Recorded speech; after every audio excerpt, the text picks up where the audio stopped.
guys, I want to talk about making some venison burger. We eat it all year long. The kids love it and everything. And I used to be a purist and be like, it's got to be all 100% venison, but it just doesn't. I mean, to make a real burger that holds together, it's hard to do that with 100% lean venison. So I'm going to show you how we do it. I use, as we butcher the deer throughout the year, we set the good grinder meat aside and put it in big Ziploc, 1 gallon Ziploc bags and throw it in the freezer. So this is, we got 80 pounds of burger, what will become burger meat here that we've collected during the season. The end of the year, I go and I get some high quality beef fat. It really pays to schmooze your butcher a little bit, and they'll give you the good stuff, like the good tenderloin fat, the good quality fat. I got 75 pounds, 80 pounds of venison, so I got about 7.5 pounds, so that's 10% beef fat. You can use pork fat, but pork fat has its own flavor. Pork has a flavor of itself. Beef fat seems to just be a neutral thing. It adds the fat that you need to hold the burger together, that makes it so it doesn't burn in the pan, but it doesn't add a whole lot of flavor, so it leaves the burger tasting like burger. And then lately I've taken to getting some quality 80% lean beef hamburger. That adds a little more of the hamburger flavor to it, or beef flavor to it, and it also makes it just, I mean, we make our meatballs, make everything, and it just all packs together, holds together better. So at the end of the year, we have all these things. It takes about a day. I take them out, put them in a something to warm up in, and I take out my venison. Another big key to your venison: the better job you do cleaning it up, the better your venison's gonna be. Anything like this, these little tiny pieces of fat, what you don't want is venison fat in your venison. It is not fat, it is tallow. It has the same coagulating temperature as your body temperature, so it's just not a good situation. Clean your meat as best as you possibly can. Get the silver skin off, get that fat off, and get it as pure as possible. Make it into small enough pieces you can grind, and we're gonna end up, I start with usually most grinders have 2 units. I start with the big, run it all through that, mix all these items together, and then I run it through again in a smaller size, and then I'll show you how we package it. So that's the main process. I do recommend getting a good, healthy grinder. The smaller ones, I've burnt up quite a few. After you burn up 1 or 2 cheap ones, you could have bought a better one.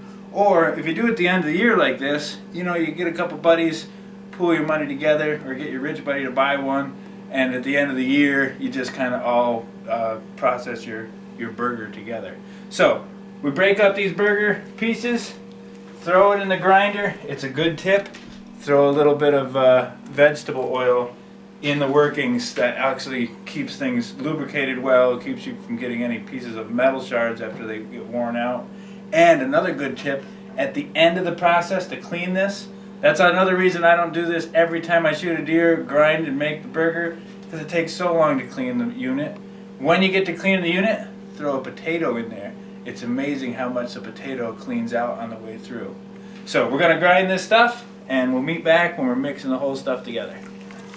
Okay, one thing, it's really optimum when the meat is still a little bit frozen. See that?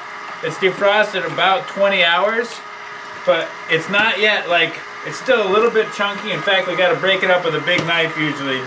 But when it's just like that, that is perfect for grinding. A little bit frozen, it breaks up, it doesn't get slimy, it's still nasty cold. It'll freeze your fingers having your hand in it, which means it's gonna be your best, cleanest, healthiest meat that way.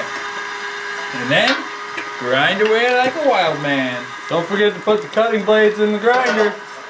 Like he forgot. Cuts better that way. It does make better burger. So we ground that good burger from the venison. We ground up some quality beef fat.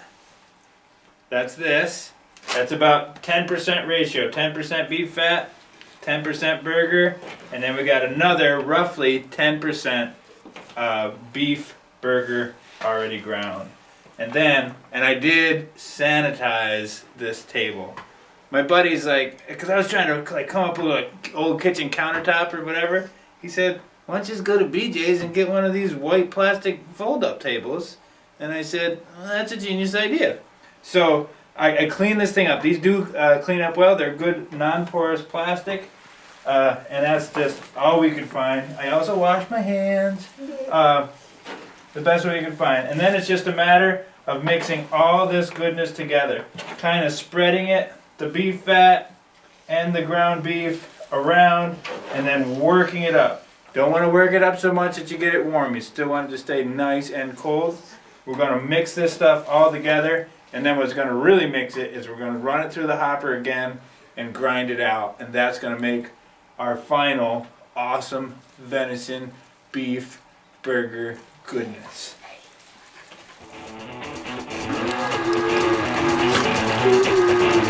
Nice. Even get even.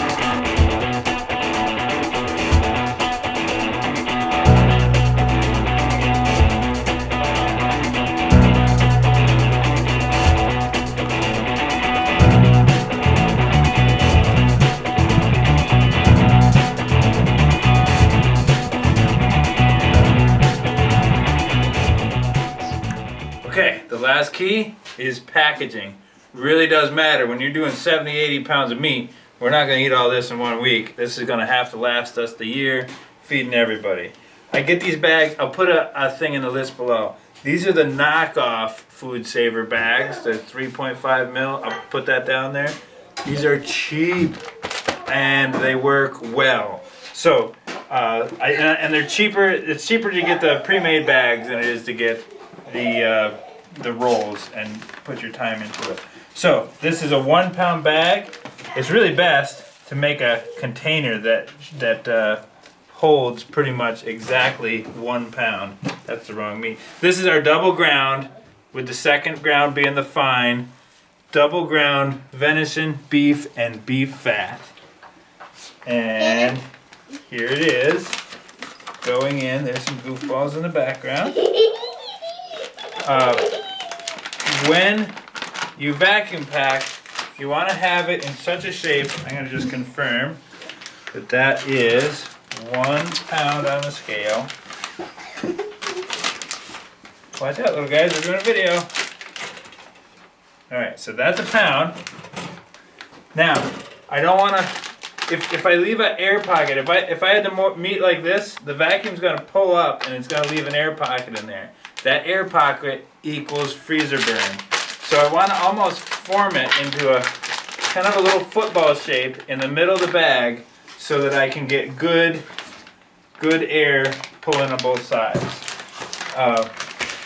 Another trick on your vacuum pack, the sealer will work 1,000,000 times better if you use a damp paper towel. You only got to do this maybe 2 times through the process. A damp paper towel on those seals, then everything just works better. Slide it in there, make sure you don't have any meat right where the heat strip's gonna go, and get the vacuum started. Then we flatten it out. This is what my wife loves about venison meat, is because we flatten it out and put it in the freezer that way. When you have to defrost it, if you forgot to get ready for dinner, you can defrost this in minutes and be ready to make burgers for dinner just like that. So, we'll get that sealed. And one other trick, with almost anything you put in your freezer, the key is to put it in one place in the freezer and leave it there until you take it out. When things that are frozen get jumbled together and bonked together, that's where they get those little puncture wounds that cause it to not last as long. There is a nice, clean 1 pound bag of yummy goodness, and we'll slide that right in the freezer. You see we got a whole stack going here. And we'll have 1 pound ground, 1.5 pound ground, in a big stack, and it'll stay there until we want to defrost it for use for dinner. Thank you very much for watching. Please like and subscribe.